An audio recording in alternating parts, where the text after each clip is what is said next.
नमस्कार प्यारे बच्चे, कैसे हैं आप सभी। आज के सेशन में हम लोग बात करने वाले हैं कि अगर आप सीयूटी एग्जाम 2027 की तैयारी कर रहे हैं तो वो कौन कौन सी गलतियां हैं जो आपको नहीं करनी है, जिससे आपका सिलेक्शन रुक सकता है और आपका एक साल बर्बाद हो सकता है। तो वो गलतियां आप लोग बिल्कुल ना करें। वीडियो को आप लोग शुरू से अंत तक देखें, यह आपके लिए बहुत ही ज़्यादा महत्वपूर्ण होने वाली है, क्योंकि अगर आपने वो गलतियां रिपीट की और आपको अपनी गलतियां समझ में ही नहीं आई तो आपका सिलेक्शन रुक जाएगा। और एक बार ये प्लान आपने फॉलो कर लिया, ठीक है, फॉलो करना, संकल्प लेना अलग चीज है और उस पर पालन करना वो अलग चीज है। तो फॉलो तो करना ही है, साथ ही साथ इसका पालन भी आपको अच्छे तरीके से करना है, जिससे आप सीयूटी एग्जाम 2027 को अच्छे तरीके से टारगेट कर पाए और मैक्सिमम नंबर लाकर टॉप कर पाए इस परीक्षा को। ठीक है, तो इस सीयूटी एग्जाम 2027 की सफलता की आपकी पूरी राह है। क्या चीजें आपको नहीं करनी है, सबसे पहले बोलती है कि संख्याएं बोलती हैं। देखो, सबसे पहले आप लोग जानते हैं कि कंपटीशन का जो स्तर है वो साल दर साल बढ़ रहा है। 2025 में जब सीयूटी एग्जाम हुआ तो उसकी अपेक्षा 2026 में जो बच्चे बैठे उनकी संख्या प्यारे बच्चे 1 लाख ज्यादा थी। लेकिन इस बार जो बच्चों की संख्या है वो अनुमान लगाई जा रही है कि कम से कम भी आपके 2 से 2.5 लाख बच्चे यहां पर ज्यादा बैठेंगे। तो कंपटीशन का जो लेवल है वो अलग है और 15 से 17 लाख बच्चे इस पेपर में बैठने वाले हैं। देखो, कंपटीशन होना एक अलग चीज है और उस भीड़ से अलग होकर अपनी तैयारी करना अलग चीज है। बहुत से लोग तैयारी करते हैं कंपटीशन को क्लियर करने के लिए, तो ये बिल्कुल गलत चीज है कि आपको कभी भी तैयारी कंपटीशन को क्लियर करने के लिए नहीं करनी है। तो भैया क्या करने के लिए करनी है? रैंक लाने के लिए करनी है। मतलब तुम लोगों का कंपटीशन किससे होना चाहिए? खुद से होना चाहिए, यानी कि स्वयं से होना चाहिए। आज अगर आप जीएटी का मॉक टेस्ट दें और वहां पर आपके 50 में से 30 क्वेश्चन ठीक हो रहे हैं तो हर रोज कोशिश करें और तब तक शांति ना रखें जब तक आपके 48 से 50 क्वेश्चन ना रहे। ठीक है, तो कंपटीशन करना है खुद से कि भाई मैं ऐसी गलतियां क्या कर रहा हूं कि मेरे 48 से 50, और यही आपकी जो थॉट है, ठीक है, तो यही आपका जो थॉट है, यही आपकी जो सोच है, यही आपको क्या करेगी? भीड़ से अलग करेगी। ठीक है, क्योंकि किसी व्यक्ति ने कहा है जीत उसी की होगी जिसका संघर्ष है जारी। अपने आप को हर रोज 1% बेस्ट बनाओगे तो आप देखेंगे जब आप अपनी गलतियों पर 1% काम कर चलेंगे तो आप अपनी गलतियां सुधार लेंगे और आप एकदम परिपूर्ण बन जाएंगे। तो आप लोगों को रैंक लानी है, ये सोचकर तैयारी करनी है, सिलेबस कंप्लीट करना है और अपने आप को इस सीयूटी एग्जाम के लिए पूरा समर्पित कर देना है। तो सोच बनाओ, स्वयं के टारगेट को तोड़ो। कभी 30 कर पा रहे हो, 32 करो, फिर 34 करो, 40 करो। अब मैं कर लो कह दूं 60 करो, 50 क्वेश्चन आते हैं, 60 कहां से कर लोगे? लेकिन हाँ, तब तक 45, 46, 50 तक ना कर पाओ तब तक आप लोगों को शांत नहीं बैठना है। ठीक है, तो आज से ही अपनी तैयारी शुरू करनी है, लक्ष्य आपको रखना है। अब यहां पर दूसरी चुनौती है कि समय का दबाव। देखो, बोर्ड परीक्षा में आपका क्या होता है? बोर्ड परीक्षा में अगर आप देखेंगे कि बोर्ड परीक्षा में होती है स्टेप मार्किंग। क्या होती है मेरे बच्चे? Step marking. ठीक है, स्टेप मार्किंग। कुछ बच्चे कहते हैं कि हम तो यहां पर पास हो जाएंगे। मान के चलिए कोई मैथ का सवाल पूछा गया, वो एक बंदे ने क्या किया कि फॉर्मूला लिख के चला आया। ठीक है, अब कुछ आपका मान के चलिए कोई बच्चा हिस्ट्री से है, ठीक है, तो उसमें 2-3 लाइन लिख के आया, 5 नंबर का सवाल था, दोनों में 2-2 नंबर एग्जामिनर ने दे दिए। लेकिन यहां पर जो पैटर्न है वो एमसीक्यू बेस्ड है, यहां पर आपका टाइम कैसा मिलता है? ज्यादा मिलता है। ठीक है, तो यहां पर आपको टाइम भी ज्यादा मिलेगा। लेकिन अब यहां पर देखेंगे सीयूटी परीक्षा में तो पूरा पैटर्न किस तरीके का है, यहां पर आप लोग देखेंगे भैया पूरा पैटर्न है एमसीक्यू, यानी कि मल्टीपल चॉइस क्वेश्चन। ठीक है, टाइम कैसा है? लिमिटेड है। तो आपको क्या करना है? सबसे पहले टाइम मैनेजमेंट करना है। ठीक है, तो टाइम मैनेजमेंट आपको करना है। ठीक है, तो एक बार मैं साइड में हट जाऊंगा अभी। तो टाइम मैनेजमेंट आपको करना है। समस्या ये होती है ना भाई, ये जो वायर होता है, ये वाला वायर, तो ये पूरा टंगा रहता है, तो हम फिर ऐसे भाग नहीं सकते, एक जगह स्टेबल रहना पड़ता है। ठीक है। कभी आपको ये लगे कि भैया एक ही जगह खड़े रहते हैं और हमें देखने में समस्या होती है। अब यहां पर आपको टाइम मैनेजमेंट करना है, ऑब्जेक्टिव एमसीक्यू करनी है, और गति भी अच्छी लगनी है, और शुद्धता यानी कि जो एक्यूरेसी है, ठीक है, ये आपको क्या करनी है, अपनी बेस्ट बना के रखनी है। ऐसा ना करो कि 50 क्वेश्चन है, आप 50 के 50 क्या करे करके चले आए, आपके 15 गलत हैं और आपके 15 आपके सही हैं और आपके 35 गलत हैं। तो मेरे बच्चे ऐसा ना करें, एक्यूरेसी अपनी अप टू 95% रखें, क्योंकि यहां पर आपके पास कम समय में और नेगेटिव मार्किंग भी है। समझ रहे हो ना, नेगेटिव मार्किंग है और उससे बच के रहना है कि कम से कम हमारे नंबर ना आए, लेकिन जो हमने ईमानदारी से मेहनत से जो नंबर कमाए हैं उनमें से एटलीस्ट नंबर तो ना कटे। ठीक है, तो रिस्क नहीं लेंगे, और रिस्क लेने का भी एक तरीका होता है, रिस्क भी दिमाग से लिया जाता है। ठीक है, बिना दिमाग के जीवन में कुछ भी नहीं होता। तो यहां पर ध्यान रखेंगे, बोर्ड परीक्षा के पैटर्न को यहां पर सीयूटी एग्जाम में फॉलो नहीं होता। टाइम मैनेजमेंट आपको करना होगा, परीक्षा के पैटर्न को समझना होगा कि एमसीक्यू है, साथ में प्यारे साथी कम समय में आपको प्रैक्टिस करनी होगी। ठीक है, साथ ही साथ नेगेटिव मार्किंग से आपको सावधान रहना है, क्योंकि नेगेटिव मार्किंग में क्या होता है, जब आप एक क्वेश्चन सही करते हैं तो आपको 5 नंबर मिलते हैं, अगर आपने गलत कर दिया तो आपका -1 हो जाता है। ठीक है, मान के चलिए कि आपने किसी पेपर में कि 50 तो सही, 50 थे जीएटी में, ठीक है, आपने क्या किया कि 25 तो सही कर दिए और 25 कर दिए गलत, और 25 के हिसाब से 5 नंबर से लगाएंगे तो 125, और इसके 1 नंबर से लगाएंगे तो -25। जो आपके एक्चुअल में नंबर थे वो 125 थे, लेकिन माइनस कटने के बाद आपके नंबर रह गए 100। तो ऐसी गलती ना करेंगे, ये आपको मेरिट से बाहर कर सकता है। अब ये 25 भी नहीं गलत होते, ठीक है, वो क्या होता कि जैसे आप किसी भी ऑनलाइन प्लेइंग गेम में कहते हैं 50-50 क्या होती है कि लाइफ लाइन होती है, मतलब 2 क्वेश्चन आपको एलिमिनेट करने होते हैं। अब 2 क्वेश्चन, 2 ऑप्शन आपको एलिमिनेट इस तरीके से करने होते हैं, आपको अगर आपने पढ़ा है तभी एलिमिनेट कर पाएंगे, नहीं तो आप एलिमिनेट नहीं कर पाएंगे।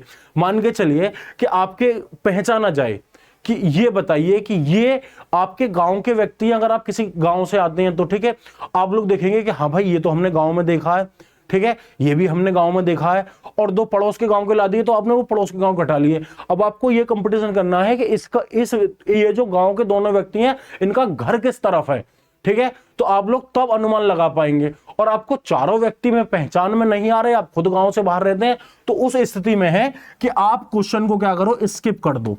ठीक है, तो 50-50 आपको 2 ऑप्शन हटाने पड़ते हैं।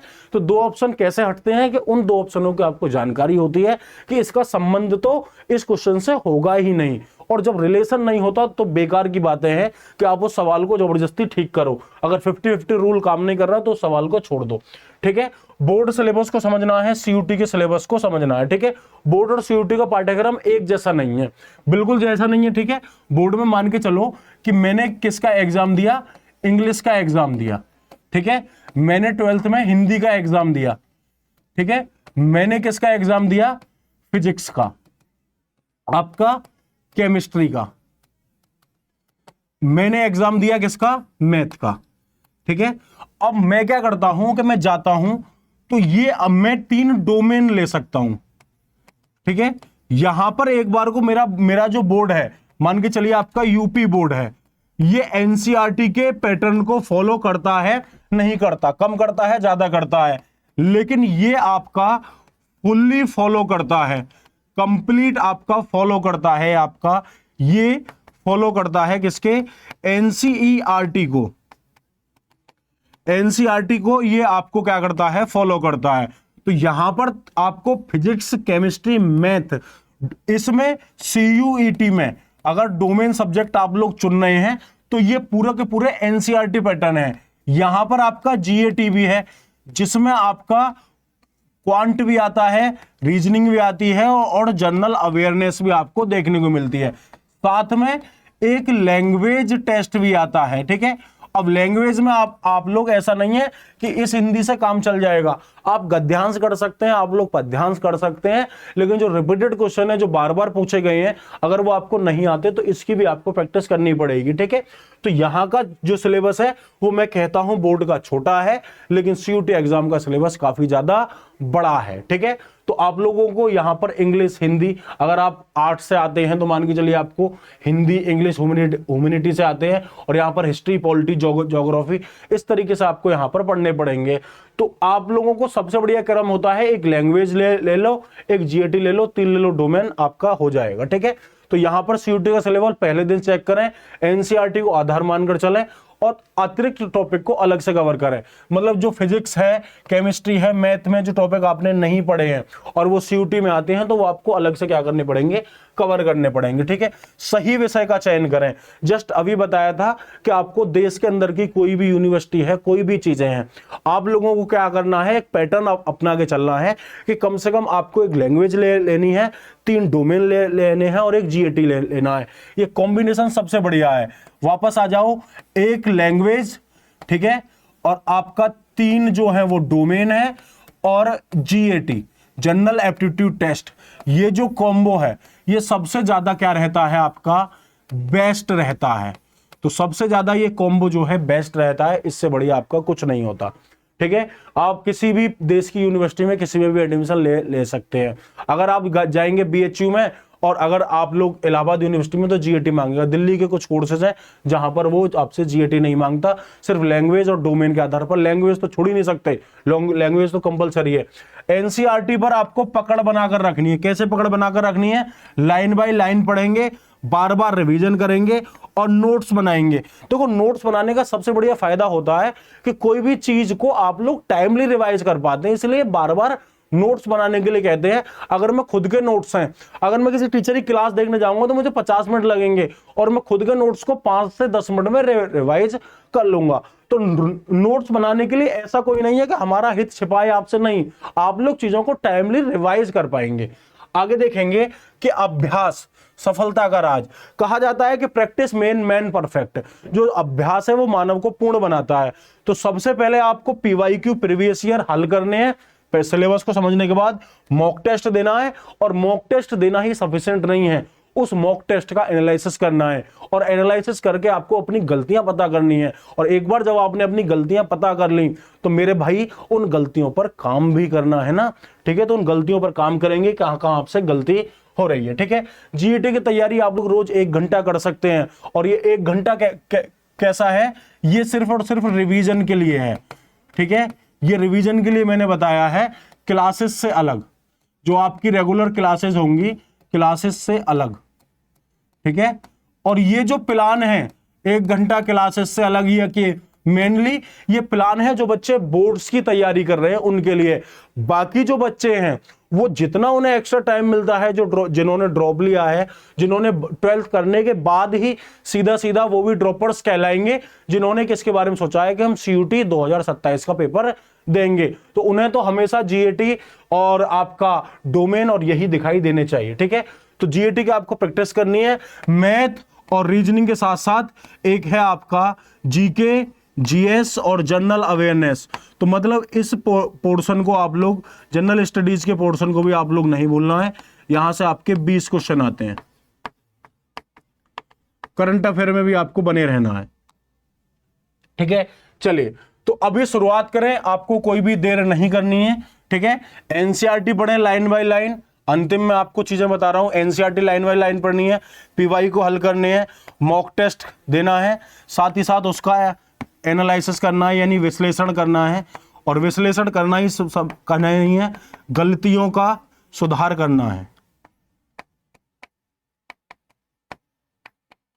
गलतियों में क्या करना है, सुधार करना है। ठीक है, चलिए, और जीएटी की रोज तैयारी करनी है, क्लासेस से अलग आपको 1 घंटा इसमें रिवीजन को देना है। टाइमली दे सकते हैं, किसी दिन जीके को दे लो, किसी दिन मैथ को दे लो, 2-2 दिन करके आप लोग इसका रिवीजन कर सकते हैं। ठीक है, इतनी बातचीत रही हमारी। तो अड्डा 24/7 ने आप सभी के लिए जो लाइव बैचेज हैं वो भी लॉन्च कर दिए हैं। फिलहाल के लिए जो आपका सीयूटी यूजी 2027 का हिंदी भाषा पहले जीएटी का भी बैच आ चुका है, और इंग्लिश लैंग्वेज का भी बैच आ चुका है। तो आप लोग यहां पर सीधे सीधे, ठीक है, तो लिमिटेड सीट है, अभी डिस्काउंट चल रहा है, तो अगर बंद हो जाए उससे पहले भुना लो भाई।